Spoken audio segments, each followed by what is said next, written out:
Breaking news చూస్తున్నాం. Assembly ఎన్నికలే లక్ష్యంగా కాంగ్రెస్ ఇవాళ కీలక సమావేశం నిర్వహించనుంది. పార్టీ రాష్ట్ర వ్యవహారాల ఇన్ఛార్జ్ మాణిక్రావు ఠాక్రే నేతృత్వంలో రాజకీయ వ్యవహారాల కమిటీ గాంధీ భవన్లో భేటీ కానుంది. పార్టీలో చేరికలు, ఎన్నికల సభలు, సామాజిక వర్గాల వారీగా డిక్లరేషన్లు, మేనిఫెస్టో వంటి అంశాలపై చర్చించనున్నారు. ఇటీవల కోమటిరెడ్డి వెంకటరెడ్డి ఇంట్లో జరిగిన సమావేశంలో తీసుకున్న నిర్ణయాలపైన సమాలోచన జరపనున్నారు.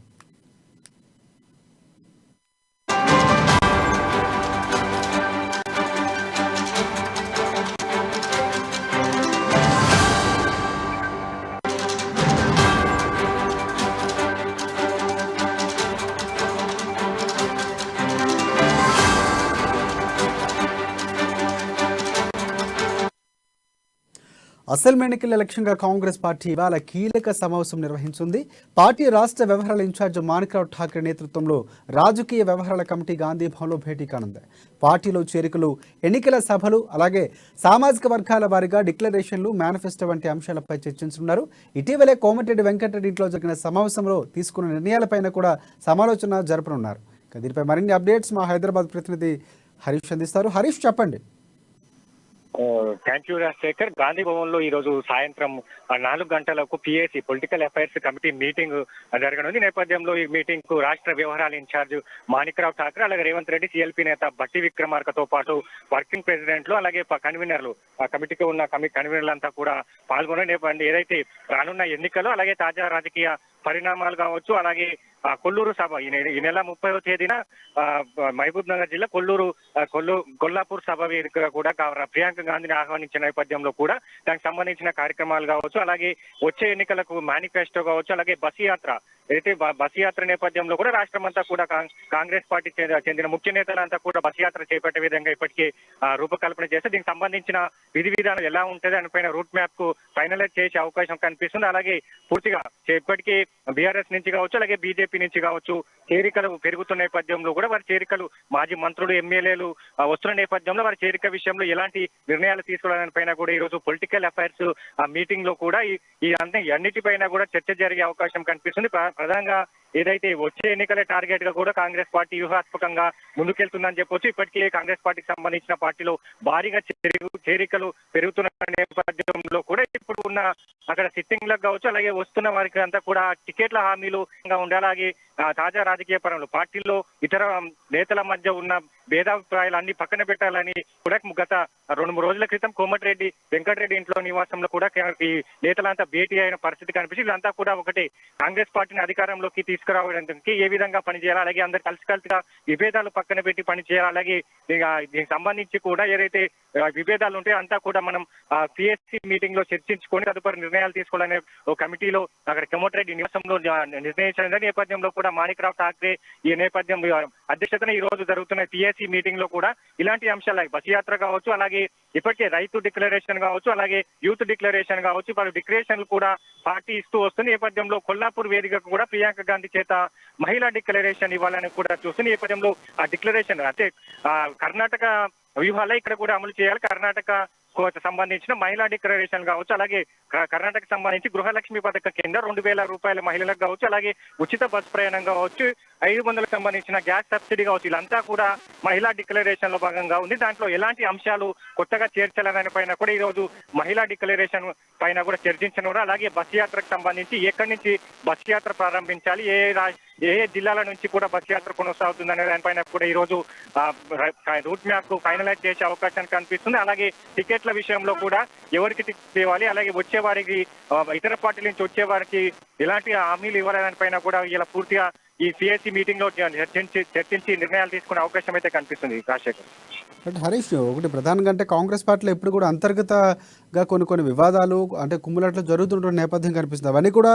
సరిదిద్దే ప్రయత్నం, ఎందుకంటే మరికొన్ని రోజుల్లో ఎన్నికలు ఉన్న నేపథ్యంలో పూర్తిగా పటిష్టమైనటువంటి ప్రణాళికతో వెళ్ళకపోతే అధికారం చేజారిపోయే అవకాశం ఉంటుంది. కాబట్టి ఇదే అదునుగా చూసినటువంటి కాంగ్రెస్ పార్టీ అంటే ప్రధానంగా మణిపూర్ ఘటన ఏమైనా తీసుకునే అవకాశం కనిపిస్తుంది. అంటే 24 గంటల ఉచిత విద్యుత్తుకు సంబంధించి ఇంతవరకు ఒక వారు జరిగినటువంటి పరిస్థితి, రేవంత్ రెడ్డి చేసిన వ్యాఖ్యలకి కౌంటర్గా బీఆర్ఎస్ కానీ అదే కౌంటర్ ప్రతి స్థాయిలో కాంగ్రెస్ పార్టీ కూడా నిరసనలు చేసినటువంటి పరిస్థితి కనిపిస్తుంది.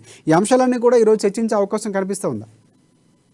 పిఎస్సి మీటింగ్ పొలిటికల్ అఫైర్స్ సంబంధించి పార్టీలో ఉన్న పరిస్థితులు కావచ్చు, అలాగే పార్టీ తీసుకునే నిర్ణయాలు కావచ్చు, ఎన్నికలకు సంబంధించిన అంశాలు కావచ్చు, ఇలాంటి అంశాలపైన కూడా పిఎస్సిలో చర్చించడం జరుగుతుంది. అంటే గతంలో అంటే ఇప్పుడు ఉన్న తాజా రాజకీయ పరిణామ నేపథ్యంలో కూడా రాష్ట్రంలో బీఆర్ఎస్ పార్టీ వైఫల్యాలు కావచ్చు, ప్రజా వ్యతిరేక విధానాలు కావచ్చు, ఏ విధంగా ఎండగట్టాలి, అలాగే ప్రచార నేపథ్యంలో కూడా ఎలాంటి అంశాలను ప్రస్తావించాలి, ప్రజల ముందుకు తీసుకెళ్లాలి దానిపైన కూడా ఈ చర్చించే అవకాశం కనిపిస్తుంది. ఇప్పటికే చూడొచ్చు రైతులకు సంబంధించి 24 గంటల విద్యుత్ వ్యవహారాన్ని కూడా కాంగ్రెస్ పార్టీ తీసుకొచ్చింది. అలాగే పోడు భూముల అంశం పైన కూడా తెర మీదకి తీసుకొచ్చిందని చెప్పొచ్చు. అలాగే అనేక సమస్యలను కూడా ప్రజా క్షేత్రంలో ప్రశ్నించే విధంగా కూడా కాంగ్రెస్ పార్టీ ముందుకు తీసుకొచ్చింది. అంటే భవిష్యత్తులో అంటే ఎన్నికలు రానున్న నేపథ్యంలో కూడా 3 నెలల కాలం ఉంది. ఈ నేపథ్యంలో ఎలాంటి అంశాలను తీసుకురావాలి, బీఆర్ఎస్ కావచ్చు, అలాగే కేంద్ర ప్రభుత్వానికి సంబంధించిన హామీల విస్మరణ కావచ్చు, ఇలాంటి అంశాలను ఎలా ప్రజాక్షేత్రం ఏ విధంగా తీసుకెళ్లాలని పైన చర్చించనున్నారు. ఈ నేపథ్యంలో మాణిక్రావు ఠాక్రే కూడా కొన్ని అంశాలను కూడా నేతలకు వివరించే అవకాశం కనిపిస్తుంది. ఖచ్చితంగా ఏదైతే ప్రజా సమస్యలు కావచ్చు, 24 గంటల విద్యుత్ కావచ్చు, అలాగే మణిపూర్ ఘటనలు కావచ్చు, అందరి నేపథ్యంలో కూడా అన్నిటినో చర్చించి భవిష్యత్తులో ఏ విధంగా ప్రజల్లోకి వెళ్ళాలి, అలాగే ప్రచార నేపథ్యంలో కూడా ఇలాంటి అంశాలను ప్రస్తావించాలి, మనం భవిష్యత్తులో కాంగ్రెస్ పార్టీ ఇచ్చే హామీలు ఏంటి అనే పైన కూడా చర్చించే అవకాశం ఖచ్చితంగా కనిపిస్తుంది. రాజశేఖర్, టికెట్ల విషయంలో చూసుకుంటే కొన్ని రోజులుగా వివిధ పార్టీల నుంచి కాంగ్రెస్ పార్టీకి వలసలు వస్తున్నటువంటి పరిస్థితి కనిపిస్తుంది. అంటే వలసల విషయంలో పార్టీ చేరికల నేపథ్యంలో కూడా చాలా వరకు జాగ్రత్త వహించాలి. అంటే సీఎం కేసీఆర్ కూడా అంటే కొన్ని జరుగుతున్నటువంటి కొన్ని పరిస్థితుల నేపథ్యంలో సీఎంకి సంబంధించినటువంటి కొంతమంది కోవట్లు అన్ని పార్టీల్లో ఉన్నారు. అలాంటి వారు వచ్చి చేరే అవకాశం ఉన్న నేపథ్యంలో మొన్న జరిగినటువంటి కోమటిరెడ్డి నివాసంలో జరిగినటువంటి మీటింగ్లో కూడా అంటే చేరికల విషయంలో జాగ్రత్త వహించాలి అనే విషయాన్ని కూడా ప్రస్తావించినటువంటి పరిస్థితి ఉంది. అంటే ఇప్పుడు ఎవరైతే చాలామంది నాయకులు కాంగ్రెస్ పార్టీకి రావడానికి సిద్ధమవుతున్న నేపథ్యంలో ఆ విధంగా జాగ్రత్త వహించే సూచనలు కూడా డిస్కస్ చేసిన పరిస్థితి ఉందనుకోవచ్చు మనం. శేఖర్, ఏదైతే బీఆర్ఎస్ సంబంధించి ఇప్పటికే ఒక క్లారిఫై ఇచ్చారు. అయితే సిట్టింగ్లకే సీట్లని చెప్పడం నేపథ్యంలో కూడా ఇప్పుడున్న ఆశావాహులంతా కూడా మీ ఇతర పార్టీలు కాంగ్రెస్ పార్టీ వైపు, ముఖ్యంగా కాంగ్రెస్ పార్టీ వైపు చూస్తున్నారు. నేపథ్యంలో కూడా మనం చూడొచ్చు కాంగ్రెస్ పార్టీలో చేరికల విషయంలో నుంచి కూడా బీఆర్ఎస్ పార్టీ నుంచి కూడా భారీ ఎత్తున చేరికలు పెరుగుతున్న నేపథ్యంలో మాజీ మంత్రులు కావచ్చు, ఎమ్మెల్యేలు కావచ్చు, జెడ్పీటీసీలు, ఎంపీటీసీలు ప్రజాప్రతినిధులుగా కొనసాగుతున్న అక్కడ నియోజకవర్గాల్లో ఒక బలమైన అభ్యర్థులు కొనసాగుతున్నంత వారు కూడా కాంగ్రెస్ పార్టీలో చేరుతున్న నేపథ్యంలో కూడా వాళ్లకు హామీలు అయితే వచ్చేవారు మాజీ ఎమ్మెల్యేలు కావచ్చు, ఇప్పటికే పొంగులేటి శ్రీనివాసరెడ్డి కావచ్చు, అలాగే జూపల్లి కృష్ణారావు కావచ్చు, అలాగే ఇప్పటికే తీగల కృష్ణారెడ్డి మహేశ్వరం సంబంధించిన మాజీ ఎమ్మెల్యే తీగల కృష్ణారెడ్డి కావచ్చు, వీళ్ళంతా కూడా అక్కడ ఉన్న నియోజకవర్గాల్లో స్ట్రాంగెస్ట్ పర్సన్స్ అని కావచ్చు, వీళ్ళకు టికెట్ హామీల విషయంలో కూడా ఎలాంటి హామీలు ఇవ్వాలి అంటే ఇప్పటికే అక్కడ కాంగ్రెస్ పార్టీకి చెందిన సీనియర్ నేతలు కూడా అదే సెగ్మెంట్లలో కూడా సీనియర్ నేతలు ఉన్నారు. వాళ్ళంతా కూడా ఎమ్మెల్యేగా కూడా ఆశావాహులుగా కొనసాగుతున్నారు. ఈ నేపథ్యంలో టికెట్లు ఇస్తే ఎలాంటి నిర్ణయాలు తీసుకోవాలి అంతా కూడా పిఎస్సి ఇప్పటికే ఎన్నికల కమిటీని కూడా ఏఐసిసి నిర్ణయించింది. రేవంత్ రెడ్డి చైర్మన్ గా కొనసాగుతున్న నేపథ్యంలో కూడా అక్కడ వాళ్ళకు టికెట్లు ఇస్తే ఏ విధంగా ఉంటుంది, అలాగే వాళ్ళతో మిగతా సీనియర్ నేతలు కావచ్చు వాళ్ళ టికెట్లు ఇస్తే మిగతా వారిని బుజ్జగించే ప్రయత్నాలు చేయాలి. ఇలాంటి నేపథ్యంలో కూడా ఈ కమిటీ కూడా అయితే టికెట్ల విషయంలో అంశాలపైన కూడా మనం వచ్చే వారికి కూడా చేరికలు ఏ విధంగా ఉండాలి, వాళ్ళకు టికెట్లు ఇచ్చే అంశాలపైన ఇప్పటికే కొనసాగుతున్న సీనియర్ నేతలు కావచ్చు, అలాగే ఇప్పటికే ఎమ్మెల్యేలు కావచ్చు, వాళ్ళంతా కూడా వాళ్ళని బుజ్జగించే ప్రయత్నాలు ఏ విధంగా చేయాలి, అన్ని అంశాలపైన పిఎస్సి మీటింగ్ లో చర్చించనున్న నేపథ్యంలో చేరికల విషయం గురించి కావచ్చు, ఇప్పటికే బీఆర్ఎస్ పార్టీ నుంచి వస్తున్న చేరికల విషయంలో కూడా ఎలాంటి హామీలు ఇవ్వాలి అనే అంశాలపైన కూడా సీనియర్లందరితో మళ్ళీ భేదాభిప్రాయాలు రాకుండా సీనియర్లందరితో చర్చించి వాళ్ళ నిర్ణయాలు తీసుకునే అవకాశం అయితే కనిపిస్తుంది. Rajasekhar, thanks for updates Harish.